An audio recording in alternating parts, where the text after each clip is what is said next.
আজ আমি বানাচ্ছি এমন এক রেসিপি যেটা শুনলেই জিভে জল চলে আসে। আমাদের প্রিয় সর্ষে চিংড়ি। প্রথমেই হাজির হলো নায়ক হরিণে চিংড়ি। ওকে নুন, হলুদ আর লঙ্কা গুঁড়ো মেখে নিলাম, একদম পার্লারের ট্রিটমেন্টের মতো।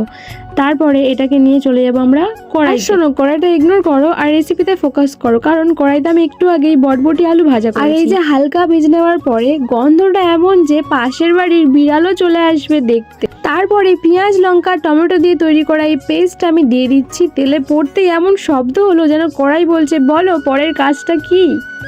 তারপরে হালকা নেড়ে চেড়ে দিলাম। তারপরে দিয়ে দিচ্ছি আদা রসুন বাটা। এই রসুন বাটা আর আদায় কিন্তু তরকারির আলাদা টেস্ট নিয়ে চলে আসবে। তারপরে আমি দিয়ে দিচ্ছি এখানে স্বাদ মতো লবণ। তারপরে দিয়ে দিচ্ছি হলুদ গুঁড়ো এবং দিয়ে দিচ্ছি কালারের জন্য লঙ্কা গুঁড়ো।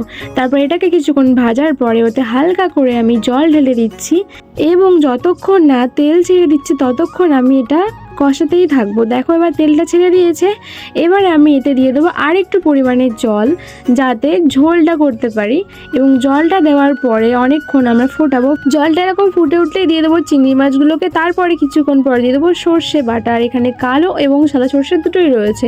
আর ব্যাস, ফুটে উঠলেই রান্না শেষ। চিংড়ি ঝলমল করছে না, সর্ষের গন্ধে পুরো ঘর মম করছে। বলতেই পারো প্রেম যদি রান্নায় হতো এই রেসিপিটাই তার নাম হতো। আর এত সুন্দর সিনেমাটিক শট নিয়ে তোমাদেরকে দেখাচ্ছি, তোমাদেরকে শুধুমাত্র লোভ দেখানোর জন্য। তো চলো, ভিডিওটা ভালো লাগলে অবশ্যই লাইক, কমেন্ট, শেয়ার করতে ভুলো না।